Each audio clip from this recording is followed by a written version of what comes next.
Siempre fui la nieta invisible, la que todos dejaban fuera. Cuando murió mi abuelo, esperaban quedarse con todo, hasta que el abogado leyó mi nombre. La casa principal queda para Martina Valenzuela. El silencio duró casi un minuto completo. Mi tío Roberto soltó una risa corta y seca. Mi tía Silvia agarró el borde de la silla con ambas manos. Mi primo Daniel se inclinó hacia adelante.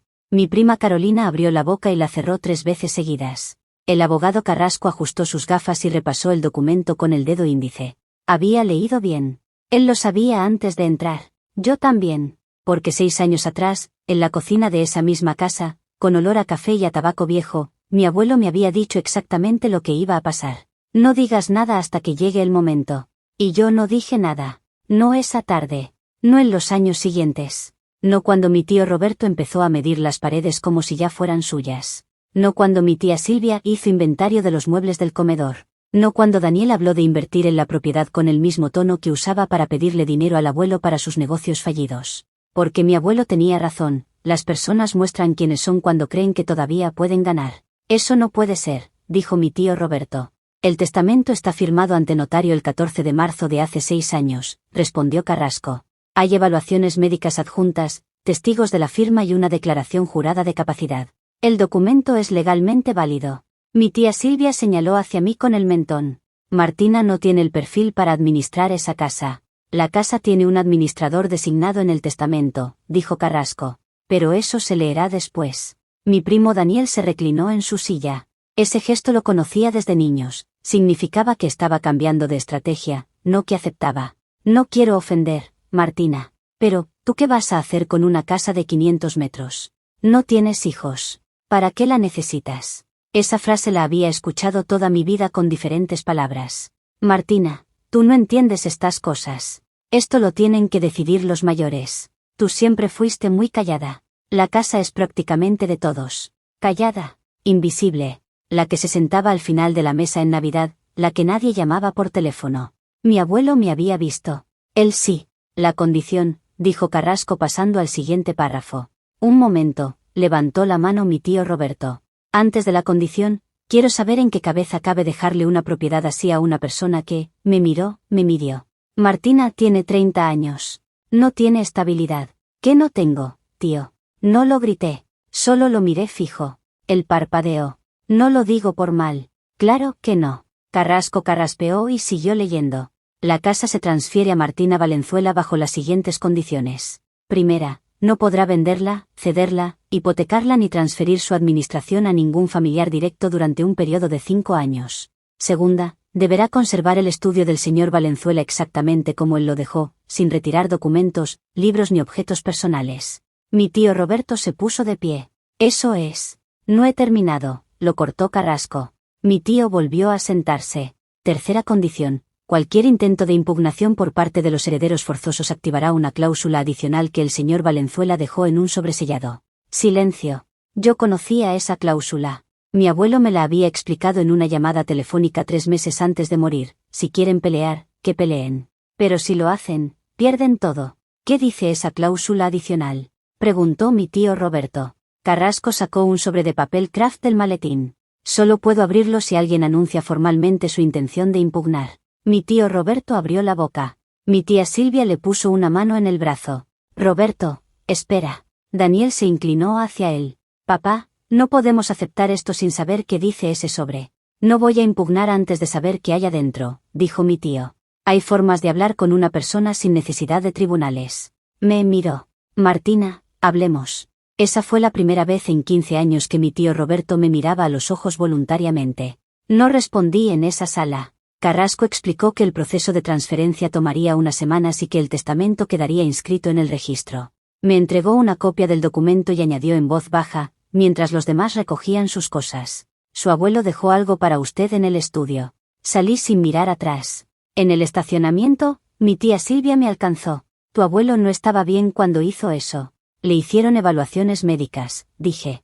Las evaluaciones se pueden manipular. ¿También manipuló al notario? ¿A Carrasco? Llevan 40 años siendo amigos.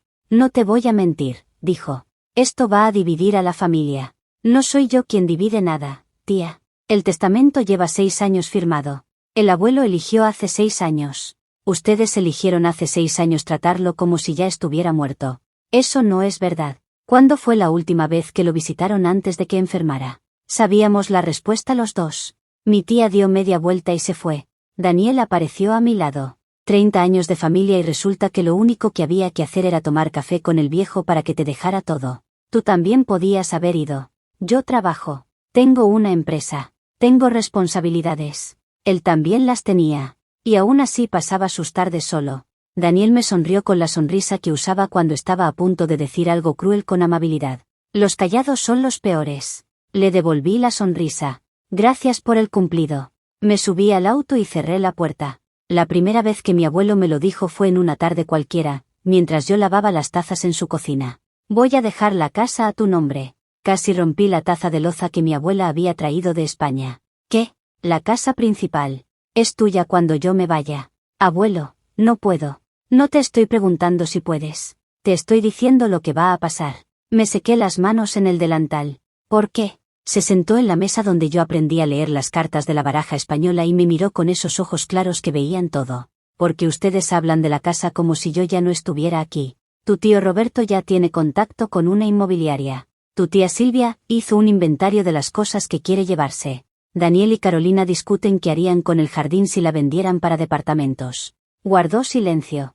Ninguno me lo ha dicho a la cara. Lo sé porque Carrasco me lo contó. La inmobiliaria llamó preguntando por la propiedad. Alguien les dio mi número. ¿Quién fue? No importa quién. Importa que todos sabían menos yo. Lo vi cansado. No del sueño, sino de ese otro cansancio que duele en la confianza. Abuelo, si me dejas la casa, van a pelear. Por eso me aseguré de que no puedan ganar. Fue hasta el mueble del comedor, abrió un cajón con llave y sacó una carpeta de cartulina verde. El testamento tiene una condición.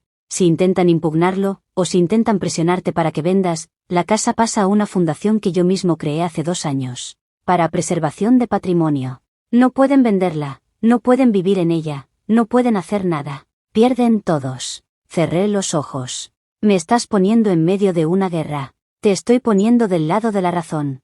¿Y si yo no quiero la casa? Sonrió con esa sonrisa que solo se le veía cuando yo le contaba algo que le daba esperanza.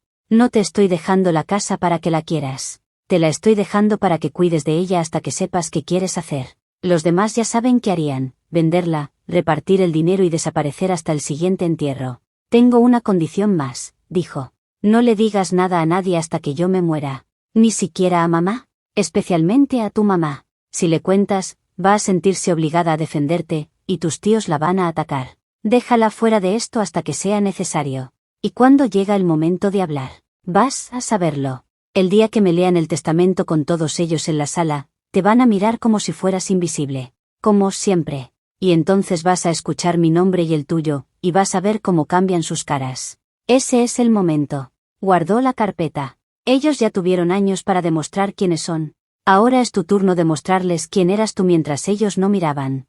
Esa conversación ocurrió 6 años antes de su muerte. 6 años en los que seguí yendo los martes y los jueves. 6 años en los que vi a mi tío Roberto aparecerse cada 2 meses con un «papá, hay que hablar de la casa». 6 años en los que escuché a mi tía Silvia decir «esto necesita una reforma» mientras medía las cortinas con la mirada. 6 años en los que Daniel preguntó «¿cuántos metros tiene el terreno?», como si mi abuelo fuera un vendedor y no su abuelo. Mi abuelo nunca dijo que no. Nunca dijo «cállense, todavía estoy vivo». Solo asentía, escuchaba, y al otro día me llamaba para contármelo. Hoy Roberto me trajo el nombre de una empresa de mudanzas. Hoy Silvia preguntó si el jardín tiene servidumbre de paso. Hoy Daniel trajo un arquitecto. Un arquitecto, Martina. Me presentó a un desconocido y le enseñó mi casa. Hoy Carolina dijo que debería vender ahora porque los precios van a bajar. Yo le preguntaba por qué no les decía algo. Él respondía siempre igual, porque me están mostrando quiénes son, y algún día tú vas a necesitar acordarte de esto.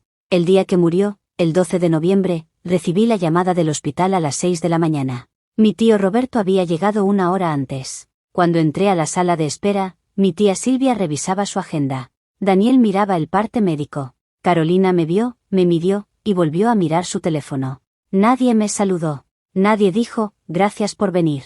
Mi tío Roberto estaba hablando por teléfono con un notario. Me senté en una silla de plástico gris y esperé. Mi abuelo murió a las 7:12. Lo supe antes de que el médico saliera a decirlo porque el silencio del pasillo cambió de peso. El médico confirmó. Mi tío Roberto lloró en voz alta. Mi tía Silvia se cubrió la cara con las manos. Daniel apoyó la frente en la pared. Carolina hizo un sonido pequeño y agudo. Yo no lloré en esa sala de espera. No lloré en el funeral. No lloré cuando las palas echaron tierra sobre el ataúd, porque mi abuelo me había pedido que no dijera nada hasta que llegara el momento. Y llorar era una forma de hablar. Era mostrar mis cartas antes de tiempo. Guardé silencio durante el funeral mientras mis tíos abrazaban a personas que no conocían. Guardé silencio durante el velorio mientras Daniel recibía el pésame como si él fuera el viudo. Me fui antes de que terminara la cena. Nadie lo notó. Nadie me preguntó cómo estaba, porque yo seguía siendo Martina, la invisible. Pero ya sabía lo que iba a pasar en esa oficina. Y ya sabía que ese silencio no era sumisión. Era estrategia. 3 semanas después del funeral llegó la citación para la lectura del testamento. Mi mamá llamó desde la ciudad donde vive. ¿Vas a ir? Sí. Martina, escúchame bien. Haga lo que haga el testamento, no pelees con tus tíos. No voy a pelear, prométemelo. Te lo prometo. Mi mamá no sabe mentir. Yo aprendí de ella a no hacerlo. Pero también aprendí de mi abuelo a guardar silencio, que no es lo mismo. Pase lo que pase, tu abuelo te quería. Eso es más importante que cualquier casa. Lo sé. La mañana de la lectura me vestí con ropa que no llamara la atención. Jeans negros, camisa blanca, chaqueta de algodón, zapatos planos. Mi abuelo solía decir que la gente se viste para la batalla aunque finja que va a una reunión. Ese día yo quería parecer invisible hasta el último segundo. Llegué a la oficina de Carrasco 15 minutos antes. Él me hizo pasar y cerró la puerta. ¿Quiere hablar antes de que comience? No. Carrasco abrió un cajón y sacó una llave pequeña plateada. Su abuelo me pidió que le entregara esto después de la lectura. Es la llave del estudio. La guardé en el bolsillo. Martina, Carrasco dudó. Su abuelo no dudó ni un segundo de esta decisión. He visto testamentos peleados durante 30 años de profesión. Esto va a ser complicado. También lo sé. ¿Está preparada? Sonreí. Él me preparó. La sala se llenó en 10 minutos. Mi tío Roberto llegó con mi tía Silvia. Daniel vino solo. Carolina trajo a su novio, un tipo de traje que olía a préstamo bancario. También aparecieron otros familiares, una prima segunda que nunca había ido a un cumpleaños, un tío político que me preguntó ¿y tú quién eres?, en la entrada. Me senté al fondo. Como siempre. Como mi abuelo sabía que haría. Carrasco verificó las fechas del testamento, confirmó que los testigos estaban disponibles y procedió con la lectura. La primera página fue inventario, propiedades, cuentas bancarias, vehículos. Mi abuelo no era millonario, pero era propietario de varias cosas. La casa principal, una pequeña parcela en las afueras, un auto viejo, algunas cuentas de ahorro con décadas de intereses acumulados. Los hijos recibían partes iguales de las cuentas. La parcela iba para mi tío Roberto. El auto para mi tía Silvia. Mi nombre no aparecía en ninguna de esas páginas. Vi cómo mis tíos se relajaban. Vi cómo Daniel despegaba los dedos del borde de la silla. Vi cómo Carolina volvía a mirar su teléfono. Hasta que Carrasco pasó a la página final. En lo referente a la propiedad ubicada en calle Los Álamos número 240, conocida como la casa principal. Mi tío Roberto se enderezó en su silla. Y Carrasco leyó. La casa principal queda para Martina Valenzuela. Carolina fue la primera en hablar. ¿Martina? Dijo mi nombre como si fuera una palabra en otro idioma. Mi tío Roberto se puso de pie tan rápido que la silla cayó hacia atrás. Eso es un error. No lo es, dijo Carrasco. Siéntese. ¿Cómo es posible que mi padre le deje la casa a ella? Mi tía Silvia no se levantó ni hizo ningún escándalo. Se quedó quieta con las manos sobre la cartera y me miró con unos ojos que nunca había visto antes. No era odio. Era algo peor. Era la certeza de que había subestimado a la persona equivocada durante 30 años. Daniel se inclinó hacia mí. ¿Tú sabías esto? Todas las miradas se clavaron en mí. Sí, dije. No era un susurro. Era una palabra dicha en voz baja que sonó como un portazo. ¿Cómo que sí? Daniel levantó la voz. ¿Sabías hace 6 años y nunca dijiste nada? Mi abuelo me pidió que no dijera nada hasta que llegara el momento. ¿Y ese momento es ahora?, preguntó mi tío Roberto. Ese momento era hoy, en esta sala, con todos ustedes sentados exactamente donde él sabía que estarían. Mi tía Silvia habló. ¿Tu abuelo estaba enfermo cuando te dijo eso? No, estaba en perfectas condiciones. Lo llevaron al geriatra, le hicieron pruebas, firmó todo estando lúcido. Carrasco asintió. El señor Valenzuela fue evaluado en 3 ocasiones distintas durante el proceso de redacción del testamento. En todas ellas, los médicos certificaron su capacidad.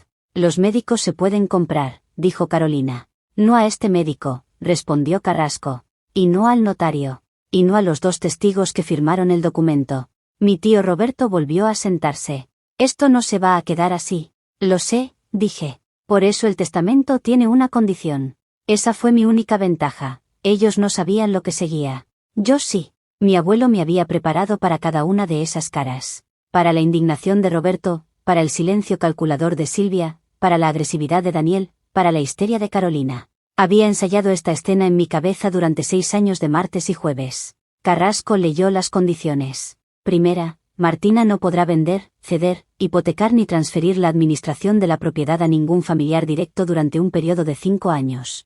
Segunda, deberá conservar el estudio del señor Valenzuela exactamente como él lo dejó, incluyendo documentos, libros, objetos personales y mobiliario. Tercera, cualquier intento de impugnación del testamento por parte de los herederos forzosos activará la cláusula adicional contenida en el sobresellado en custodia de la oficina. Esa cláusula solo se abre si alguien impugna formalmente. Si nadie lo hace, el testamento se ejecuta tal como está y la cláusula nunca se revela. Mi tío Roberto se puso de pie otra vez. Nos está diciendo que mi padre nos puso una bomba debajo de la mesa y que no podemos saber si es real o no hasta que alguien la pise. Eso es exactamente lo que hizo, sí. La reunión terminó sin peleas físicas. Por poco. Carolina tuvo que ser contenida por su novio cuando intentó acercarse a mí.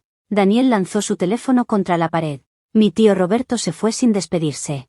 Mi tía Silvia se quedó mirando el sobresellado como si pudiera abrirlo con la fuerza de su voluntad. Yo me quedé sentada hasta que todos se fueron. Carrasco cerró la puerta. ¿Está bien? No. Quiero ver el estudio. Me entregó un sobre con las llaves de la puerta principal, las ventanas y la reja perimetral. Si necesita algo, llámeme. En el estacionamiento, Daniel estaba apoyado en el capó de mi auto. ¿Cuánto? Preguntó. ¿Cuánto qué? ¿Cuánto te costó quedarte con la casa? ¿Le prometiste que ibas a cuidarlo hasta que se muriera a cambio de la propiedad? Fui a verlo los martes y los jueves. Tomé café con él. Lo escuché hablar de cuando era joven.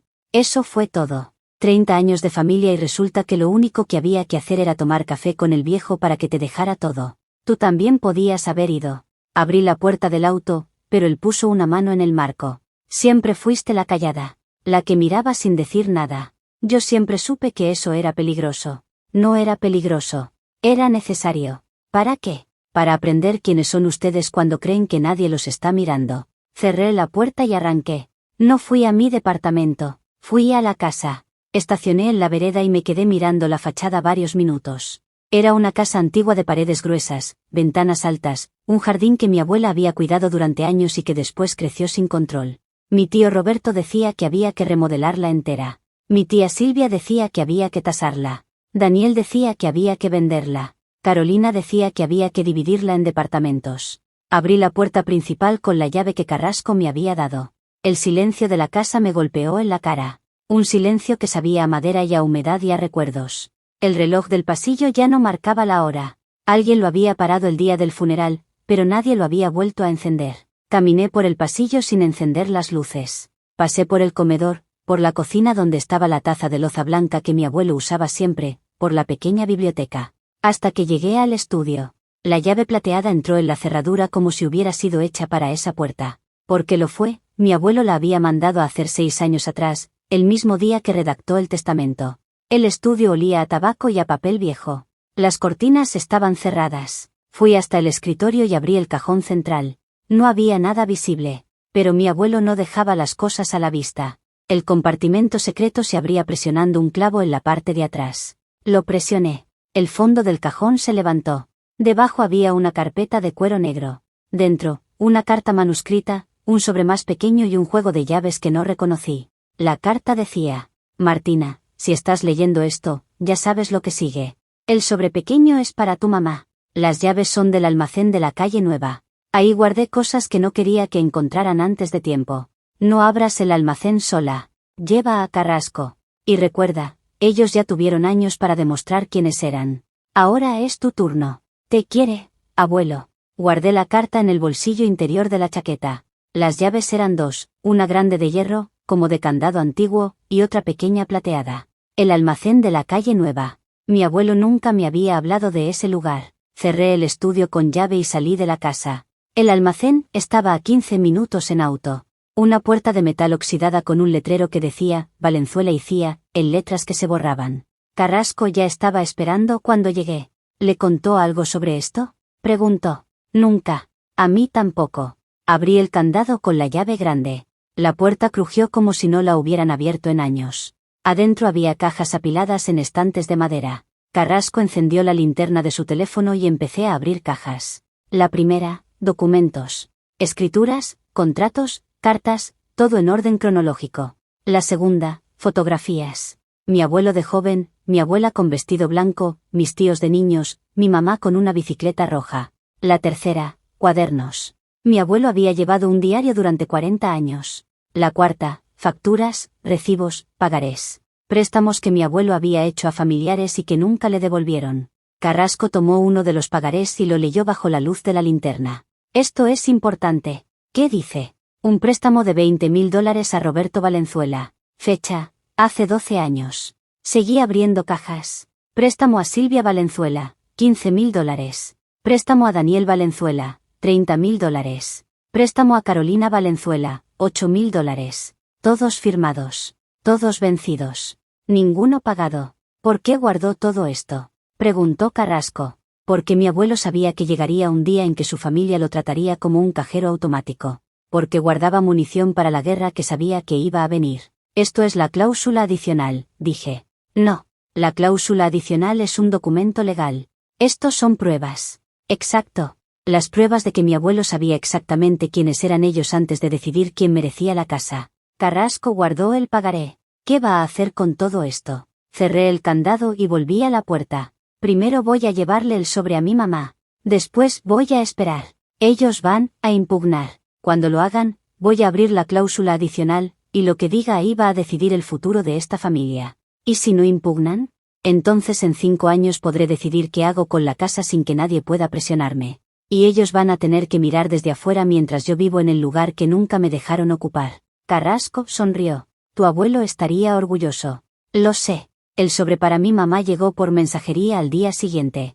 No quise llevarlo en persona porque sabía que me haría preguntas que no podía responder sin romper la promesa. En el sobre había una carta breve y un cheque. La carta decía: hija, nunca te dejé nada porque nunca me pediste nada. Eso es justo lo que te voy a dejar, nada. Pero también te dejo a Martina. Cuídala. Ella va a necesitar a alguien que no le pida nada a cambio. Te quiere, papá. El cheque estaba a nombre de mi mamá por un monto exactamente igual a la suma de todos los préstamos que mis tíos y primos le debían al abuelo, $73.000. Mi mamá no aceptó el cheque. No por orgullo, sino porque entendió lo que mi abuelo quería decir, que ella había sido la única hija que no trató a su padre como un banco. Llamó. ¿Estás bien? Estoy bien. Tu tío Roberto llamó. Está furioso. Tu tía Silvia dice que van a impugnar. También lo sé. ¿Vas a poder con esto? Mi abuelo me preparó. Hubo un silencio largo. Leí la carta. ¿Sabes qué es lo que más me duele? Dime. Que tu abuelo tuviera razón. Que supiera que sus hijos iban a pelear por la casa antes de que él se muriera. Que tuviera que protegerse de su propia sangre. No se estaba protegiendo de ellos. Se estaba protegiendo a sí mismo. Y a mí. ¿Y tú te sientes protegida? Miré las llaves de la casa sobre la mesa. Sí. Entonces es suficiente. A la semana siguiente, recibí la primera llamada de mi tío Roberto. No para discutir, para conversar. Quedamos en un café del centro. Llegó puntual, con una carpeta bajo el brazo y una sonrisa que no le creí. Quiero proponerte algo razonable, dijo. Vendamos la casa. Repartimos el dinero así, 50% para los hijos, 25% para los nietos, 25% para una cuenta común de gastos familiares. Mi abuelo dejó claro que la casa no se vende. Tu abuelo no está aquí para ver cómo nos destruimos por una propiedad. Mi abuelo sí está aquí. Está en cada página de ese testamento. Está en el sobresellado que nadie se atreve a abrir. ¿Qué hay en ese sobre? No lo sé. ¿No te dijo? Mi abuelo me enseñó que hay cosas que se saben en el momento exacto. Tío, ¿cómo se llamaba la enfermera que lo cuidaba los fines de semana? Silencio. No lo sabes. Se llamaba Ana. Estuvo con él 3 años. Ustedes nunca le preguntaron el nombre. Solo le pedían que los dejara pasar cuando iban a hablar de la casa. No voy a sentarme aquí a que me digas. No estoy diciendo nada que no sea verdad. Pregúntale a Carrasco. Pregúntale al notario. Pregúntale a cualquiera que haya estado cerca de mi abuelo en los últimos años. Mi tío se puso de pie. Vas a escuchar de mi abogado. Ya lo sé. Pero también cuando se abra ese sobresellado, todos vamos a saber por qué mi abuelo hizo lo que hizo. Se fue. La carpeta quedó en la mesa. La abrí y leí las 4 páginas. El contrato de reparto le daba a Roberto y a Silvia la mitad, pero mi mamá no quería nada, así que ese 50% se dividía entre 2. El 25 de los nietos se dividía entre Daniel y Carolina porque yo no iba a vender. El 25 restante iba a una cuenta administrada por mi tío Roberto. Al final, él se quedaba con casi todo. Y yo con nada. Metí el contrato en el bolso y salí del café. 3 días después, Daniel apareció en mi trabajo sin avisar. Tu tío quiere la casa por la plata. Yo la quiero por otra razón. Mi abuelo me prometió que podría vivir ahí cuando me casara. Eso no es cierto. ¿Cómo sabes lo que me prometió? Porque mi abuelo me contaba todo. Todas las conversaciones. Todas las visitas. Todos los pedidos. Nunca mencionó esa promesa. ¿Y entonces? ¿La casa te cayó del cielo? ¿Apareció en tu nombre por arte de magia? Mi abuelo decidió dármela. Yo no se la pedí. Eso es peor. Significa que te la dio porque ibas los martes y los jueves a tomar café. ¿Te parece justo? ¿Te parece justo que ustedes pasaran años midiendo las paredes y planeando qué hacer con la casa antes de que él se muriera? Daniel no respondió. Yo no voy a vender. No voy a ceder la administración. No voy a dejar que nadie entre sin mi permiso. Y si quieren impugnar, háganlo. Pero sepan que mi abuelo no era ningún viejo confundido. Daniel se fue. Vas a estar sola en esto, dijo antes de cruzar la puerta. Siempre lo he estado. La carta de mi abogado llegó 2 semanas después. Mis tíos habían presentado una impugnación formal del testamento. Argumentaban incapacidad del testador y manipulación indebida por parte de Martina Valenzuela. Carrasco me llamó en cuanto el papel llegó a su oficina. Abrieron el sobresellado. ¿Qué decía? Lo que su abuelo anticipó. Una lista de préstamos no pagados, una cronología de visitas familiares, un registro de llamadas telefónicas y una carta final. La carta dice, cito textual, si están leyendo esto, significa que mis hijos y nietos han decidido pelear en vez de aceptar mi voluntad. Eso confirma todo lo que siempre supe. La casa queda para Martina. Los préstamos que me deben pasan a ser deuda exigible. Los que firmaron, pagan. ¿Eso es legal? Perfectamente legal. Los pagarés están firmados. Las fechas son claras. Las deudas no prescribieron. Carrasco hizo una pausa. ¿Usted sabía que su abuelo iba a hacer esto? Sí. ¿Desde cuándo? Desde que me pidió que no dijera nada hasta que llegara el momento. Hubo un silencio largo. Su abuelo jugaba ajedrez mientras los demás jugaban a las cartas. Mi abuelo jugaba solo. La noticia de la deuda exigible corrió entre la familia como un incendio. Mi tío Roberto debía $20.000 con intereses de 12 años. Mi tía Silvia debía 15.000. Daniel debía 30.000. Carolina debía 8.000. Todos los préstamos firmados, todos vencidos, ninguno pagado. La suma total con intereses superaba los $100.000. Mi tío Roberto llamó a mi mamá para pedirle que intercediera. Mi mamá le dijo que no se metía. Él le gritó. Ella le colgó. Mi tía Silvia llamó a Carrasco para negociar. Carrasco le dijo que hablara conmigo.